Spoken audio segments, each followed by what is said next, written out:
Hello, beautiful people. I want to believe that you are better than yesterday. So today we will be having our very first episode of the Missing Link podcast, and my name is Daisy Soita. Today we are here at the International Center for Reproductive Health, where we will be having our very first guest, our very own Quinta Wambolo, as we open up a brave and safe space where we can be able to have candid conversations concerning gender-based violence. Quinta will be taking us through her journey of how she got victimized and how she moved bit by bit from being suicidal, having mental health issues, and becoming a survivor. So be sure to stay tuned and listen to the story. This podcast is brought about due to a partnership between the International Center for Reproductive Health, ICRHK for short, and the Technical University of Mombasa. So in today's episode, we are going to have our very first Survivor Series podcast. And with us today is our very own Quinta.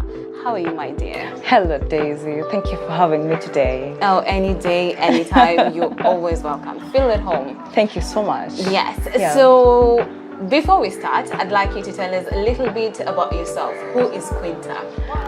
Okay, so Quinta is a survivor of cyber gender-based violence, but also a thriver. I've so far written 2 books. My first book is Self-Care Keys to Mental Wellness. Wow. And the second book is The Ultimate Mental Health Planner. I'm also a psychologist by profession, and I run my own NGO called G4G Africa in short. That's Girls for Girls Africa Mental Health Foundation. And what we do is we offer psychotherapy programs to survivors and caregivers of gender-based violence. I also speak a lot, and currently I'm on my 134th space. I host my show on Twitter every Wednesdays. Okay, so this is so interesting because I'm looking at you and I'm seeing a young woman, and when you start introducing yourself, getting a lot. It's like you have done a lot. And I mean, I feel like it is so empowering. I feel like you're just empowering me as a younger person to step up on my game and kind of aim a notch higher. Thank you. But onto the business of the day, Quinta. All right. What is your understanding of gender-based violence?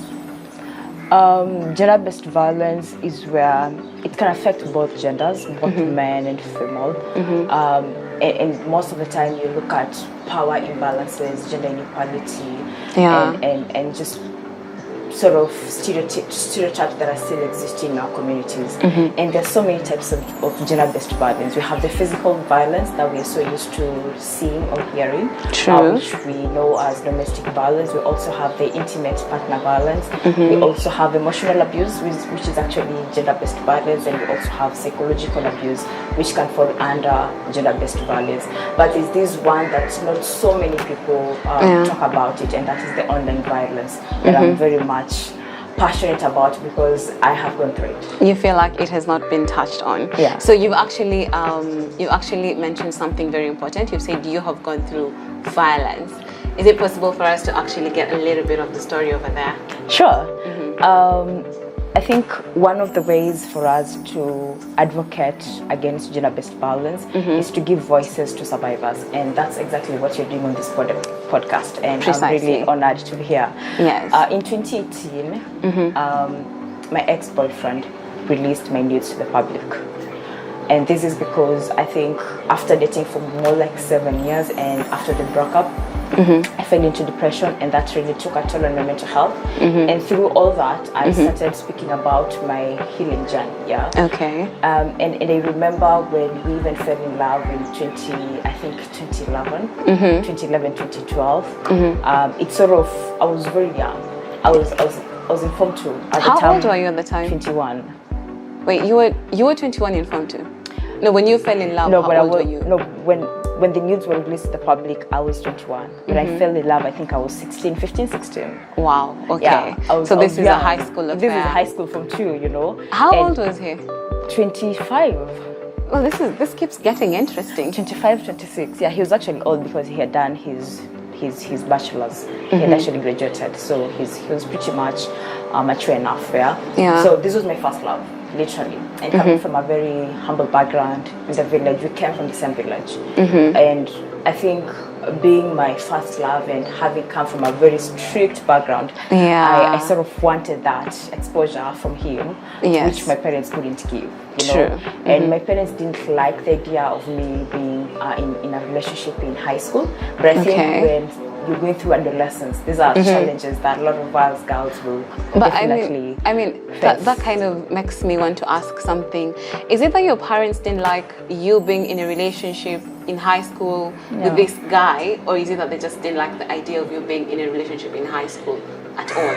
Yeah, they just didn't like me being in a relationship with any man in high school because my dad is a teacher, so he definitely knows what it is like when young girls fall in love and what it can do to the education. So But they you were still not- fell in love. I did. I mean, matters of the heart.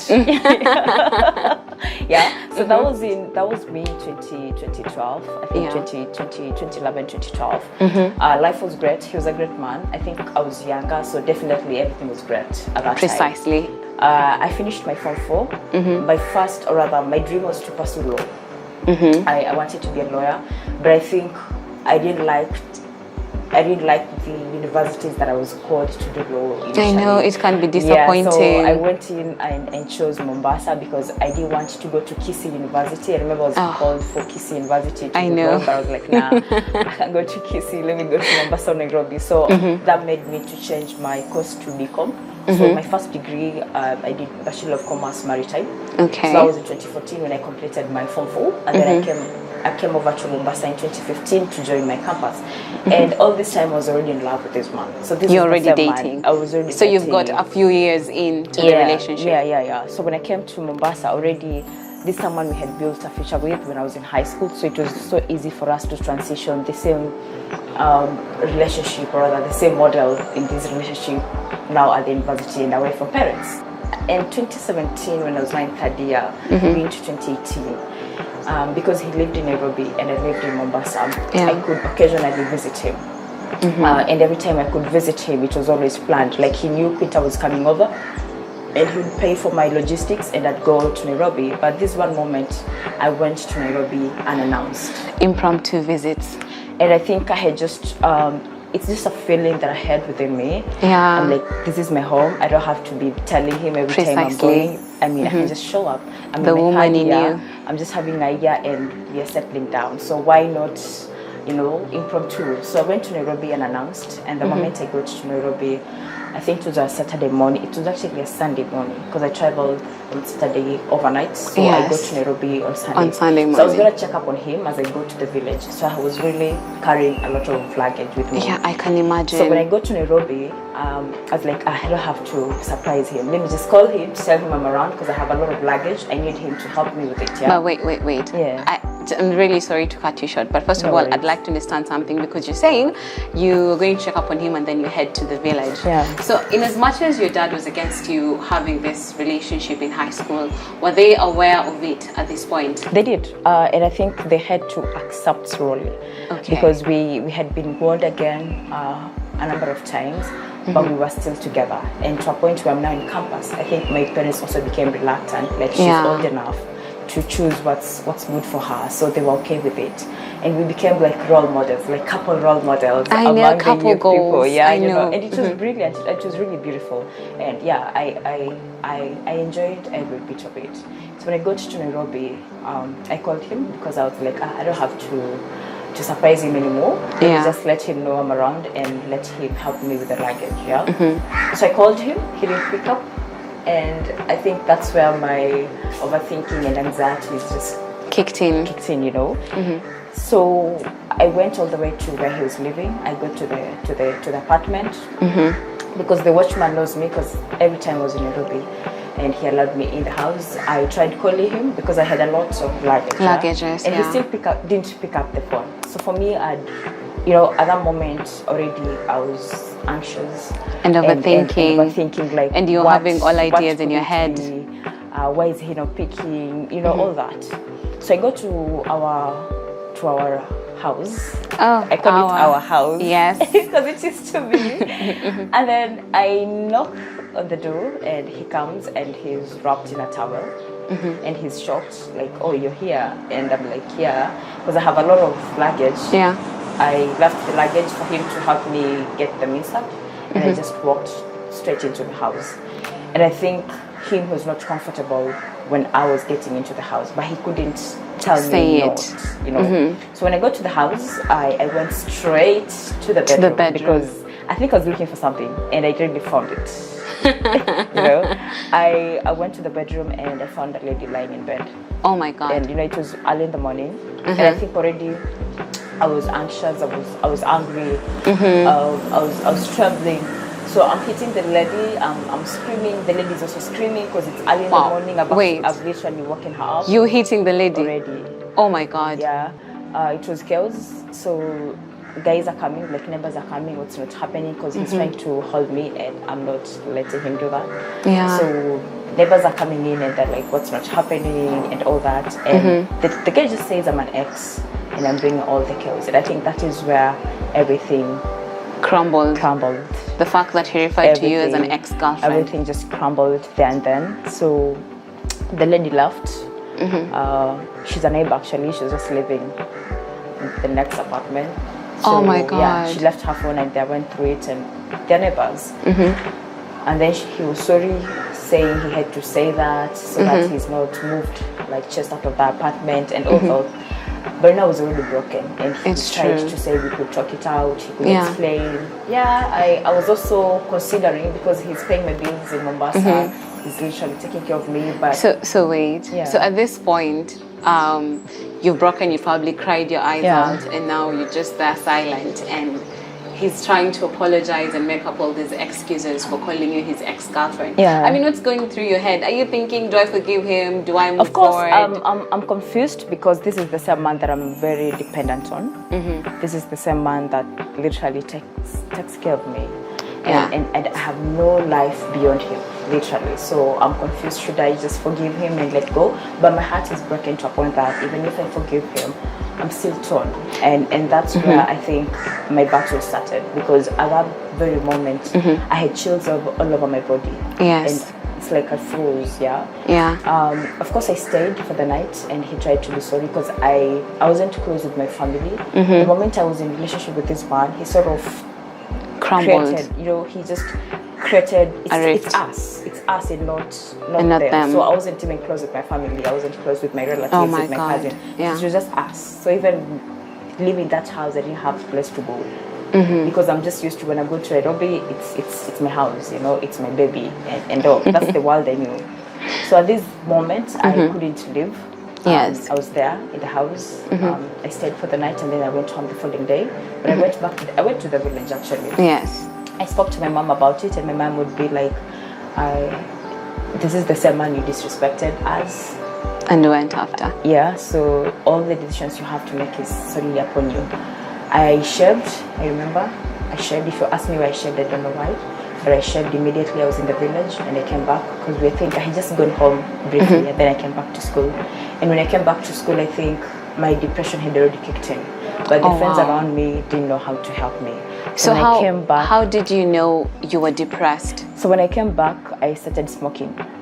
Oh wow. Yeah, and I think my coping mechanism was now through drugs. I started smoking. I wasn't smoking initially, but all of a sudden when I came back to Coast, I think I started finding solace in drugs. So I started smoking, and I started withdrawing.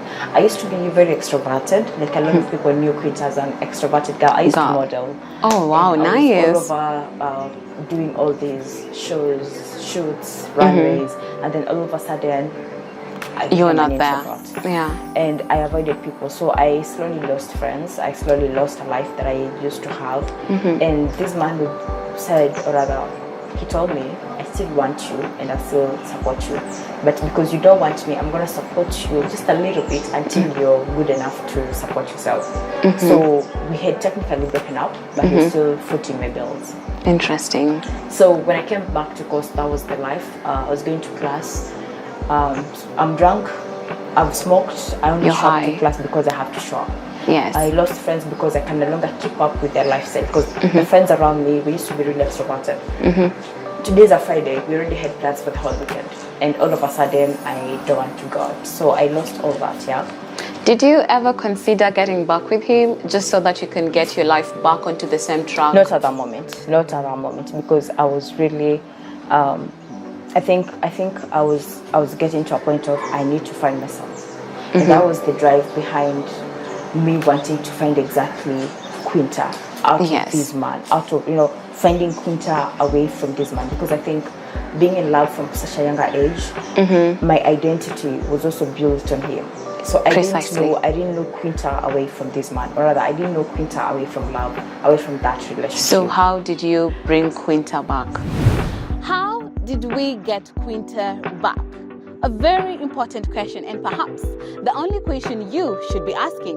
If you're wondering what I'm wondering, then I bet we are on the same boat. Now join us for part 2 as we discover how did Quinta move from being a victim of gender-based violence to being an all-time published author to being a founder of a non-profit organization, G4G. How did she survive? Who helped her? So be sure to join us for our second episode as we discover this.